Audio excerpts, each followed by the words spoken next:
Hello বন্ধুরা, আশা করি সবাই ভালো আছেন। অনুরাগের ছোঁয়া আজকের পর্বে যা দেখবেন, অলি স্কুলে যায় আরিয়ানকে বার্থডে ইনভাইট করার জন্য। তখন অলি গিয়ে আরিয়ানকে ডাকে, বলে আরিয়ান তুমি একটু এদিকে আসো।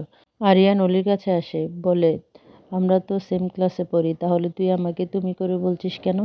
তখন অলি বলে আমার বোনকেও আমি তুমি করে বলতাম। তখন আরিয়ান বলে কেন এখন বলিস না, তোর বোন কি বড় হয়ে গেছে?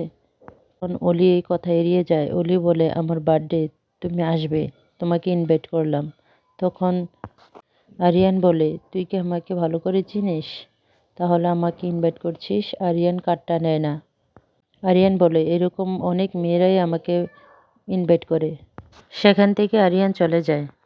অলির কার্ডটা না নেওয়াতে অলি মন খারাপ করে, বলে আরিয়ান আমার কার্ডটি নেয়নি, তাতে কি হয়েছে, আরিয়ান আমার বাড়ি গেলেই চলে। তারপর অলির সাথে একটি ছেলে ধাক্কা লাগে। সেই ছেলেটি অলির ক্লাসেরই। তখন কার্ডটি পড়ে যায়। ছেলেটি কার্ডটি তোলে আর বলে অলি তোমার বার্থডে? তখন অলিকে বার্থডে উইশ করে। অলি বলে তুমি আমাকে চিনো? তখন ছেলেটি বলে না চিনলে কি হয়েছে, আমরা তো একই ক্লাসে পড়ি। হ্যাপি বার্থডে অলি। তখন অলি বলে তুমি আমাকে বার্থডে উইশ করলে কেন? আমি অপরিচিত কারো কাছ থেকে বার্থডে উইশ নেই না। আড়াল থেকে তা আরিয়ান দেখছিল। অলি সেই ছেলেটির সাথে খারাপ আচরণ করে সেখান থেকে চলে যায়। অন্যদিকে তবলা বাড়িতে সব আয়োজন করে বার্থডে। সেখানে সবাই উপস্থিত হয় অলির বার্থডে গিফট নিয়ে। বলে অলি কোথায়? তখনই চারু অলিকে নিয়ে আসে। এই যে বার্থডে গার্ল চলে আসছে। বন্ধুরা, আমার চ্যানেলটি সাবস্ক্রাইব করতে ভুলবেন না, আর কমেন্ট শেয়ার করবেন প্লিজ। অলিকে সবাই বার্থডে উইশ করে। সেখানে অলিকে দেখে সবাই খুশি হয়। অলি সবাইকে থ্যাংক ইউ দেয়। তারপর অলি সবার কাছ থেকে বার্থডে গিফটগুলি নেয়। দীপা অলিকে গিয়ে বলে শুভ জন্মদিন মা, তোর জীবন সুন্দর হোক, তোর ইচ্ছেগুলো পূরণ হোক। তখন অলি বলে ইচ্ছে পূরণ হলো আর কোথায়, আমি তো চেয়েছি তুমি যেন না আসো, তুমি এখানে কেন আসছো? তখন দীপা বলে তুই তো আমার মেয়ে, আমি তোকে জন্ম দিয়েছি, তাই আমি এখানে আসতেই হবে। তখন চারু ডেকে বলে অলি চলো আমরা কেক কাটি। তখন অলি বলে না আমি কেক কাটবো না, বাবা না আসলে আমি কেক কাটবো না। তুই বলে সবাই অপেক্ষা করছে তোমার জন্য, কেকটা কেটে নাও। অলি বলে না আমি কেক কাটবো না, কিছুতেই না, বাবা না আসলে এই জন্মদিন মরণদিনে পরিণত হবে। তখন দীপা বলে কি বলছিস এসব?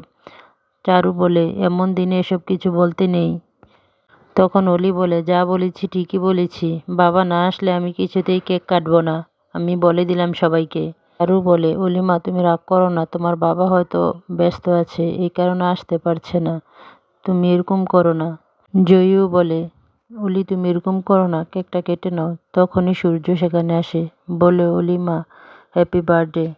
তখন অলি অনেক হ্যাপি হয়। অলি বলে বাবা আসছো তুমি? তখন অলি গিয়ে বাবাকে জড়িয়ে ধরে। আর সবাই সূর্যের দিকে তাকিয়ে থাকে। সূর্য বলে তোমার বার্থডে আমি না এসে থাকতে পারি? অন্যদিকে জয়ী মনে মনে বলে বাবা আজকের দিনে আমাকে ভুলে গেল, বাবার আরও একটা মেয়ের কথা। চারু অলিকে বলে এবার তুমি খুশি তো, তোমার বাবা চলে আসছে। অন্যদিকে তবলাও সেখানে আসে। তবলা অলিকে বার্থডে উইশ করে। তখন সূর্যকে দেখতে পায়। সেখানে মিশকা আসে। মিশকা দীপার দিকে তাকায়। দীপাও মিশকাকে দেখে অবাক হয়। মিশকা বলে কত বছর পর দেখা দীপা, বলো। সূর্য মিশকার দিকে অবাক হয়ে তাকিয়ে থাকে। জয়ী মিশকার গলা শুনে ভয় পায়। মিশকা অলিকে বার্থডে উইশ করে আর বলে তোমাকে আমি বাঁচিয়েছি, তুমি এখন কারোর কাছে আমার কথা বলবে না। মিশকা এবার আবার জয়ীর কাছে যায়। জয়ীকে জড়িয়ে ধরে বলে জয়ী আমি তোমার পাশাপাশি আছি, কারো কাছে তুমি আমার কথা বলবে না, বুঝতে পারলে? মিশকা সূর্যের দিকে তাকায়। তখন মনে মনে বলে সূর্যের কাছে এখন আমি যাওয়া চলবে না, যদি যাই তাহলে দীপা সন্দেহ করতে পারে। দীপা মিশকার দিকে তাকিয়ে মনে মনে বলে আমার মনে হয় ওই মিশকা। টিস্কা পরিচয় দিচ্ছে সবার কাছে। তখনই সেখানে তবলা আসে আর হঠাৎ করে মিশকাকে দেখে বলে এ আমি কাকে দেখছি? মিশকা তবলার দিকে ভয়ে ভয়ে তাকায় আর বলে আমি তাহলে ফোনের তবলার গলারই আওয়াজ শুনছিলাম, ওই এখানে চলে আসছে। তবলা মিশকার দিকে এগিয়ে যায় আর বলে তুমি এখানে? ঢুলু। তবলা বলে তুমি মরোনি, বেঁচে আছো? আমি তো ভুলে গেছি, কই মাছের জান তো এত সহজে মরে না। তখন মিশকা বলে, আপনি কে ভাবছেন? আমি হচ্ছি টিস্কা রয়। তবলা বলে, তাই নাকি? তাহলে তুমি আমাকে দেখে ভয় পাচ্ছ কেন? তোমার কপালে ঘাম আসছে। আমাকে দেখলে শুধুমাত্র মিশকাই ভয় পায়। জয়ী মনে মনে ভয় পায় মিশকাকে, বলে মিশকা আন্টি আবার কি যে করে। তবলা মিশকাকে জিজ্ঞেস করে, তোমার বিয়ে হয়েছে? তখন মিশকা বলে, কি? মিশকা তবলাকে ভয় পায় আর বলে, ওর থেকে আমাকে দূরে দূরে থাকতে হবে। তবলা কখন আবার কি করে বসে তার কোনো ঠিক নেই। তবলা বলে, সবাই এত চুপচাপ কেন? আমার ভাগ্নির জন্মদিন, চলো পার্টি, সবাই এনজয় করি। তবলা সূর্যের দিকে তাকিয়ে বলে, ডাক্তারবাবুকে এরকম লাগছে কেন? কোনো সমস্যা হয়েছে নাকি কে জানে। তখন থেকে দেখছি ডাক্তারবাবু আপসেট হয়ে রয়েছে। তবলা বলে, চলো গান হোক। তবলা একটি গান করে। তবলার গান শুনে সবাই অনেক খুশি হয়। তবলা গান করতে করতে সূর্যের কাছে যায় আর বলে, ডাক্তারবাবু ইউ ওকে? তখন সূর্য বলে, ইয়েস। তবলা গান করে সবাইকে খুশি করার চেষ্টা করে। দীপার হঠাৎ করে কেকের দিকে নজর যায়, বলে, সোনা রূপা। ডাক্তারবাবু সোনা রূপা নাম লিখে এনেছে কেকের মধ্যে। দীপা দেখে খুশি হয়। তখন সেখানে জয় আর উর্মিও কেকটির দিকে তাকায়, বলে, সোনা রূপার নাম লিখে এনেছে। আর জয়ী তো দেখতে পায় না সূর্যকে ভুল বোঝে, বলে, বাবা আমাকে ভুলে গেছে। অন্যদিকে দীপা অলির দিকে তাকায়। অলি কান্না করে, বলে, পাতা মেয়ে, পাতা মেয়ে। তখন জয়ী যায় অলির কাছে। জয়ী বলে, অলি তুমি শান্ত হও, আমি তোমাকে হেল্প করছি।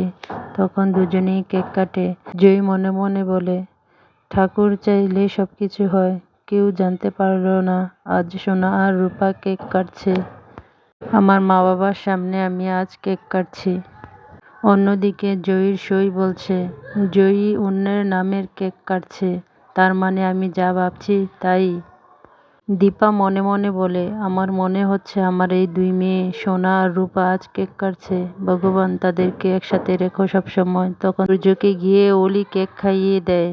অলি জয়ীকে কেক খাওয়ায়, জয়ী অলিকে কেক খাইয়ে দেয় এবং জয়ী গিয়ে সূর্যকে কেক খাইয়ে দেয়। আর অলি গিয়ে দীপাকে কেক খাইয়ে দেয় আর অলিকে জড়িয়ে ধরে। আর তখনই অলি দীপার কাছ থেকে ছুটে যায় আর অ্যানাউন্স করে যে আজ আমার বাবার এঙ্গেজমেন্ট।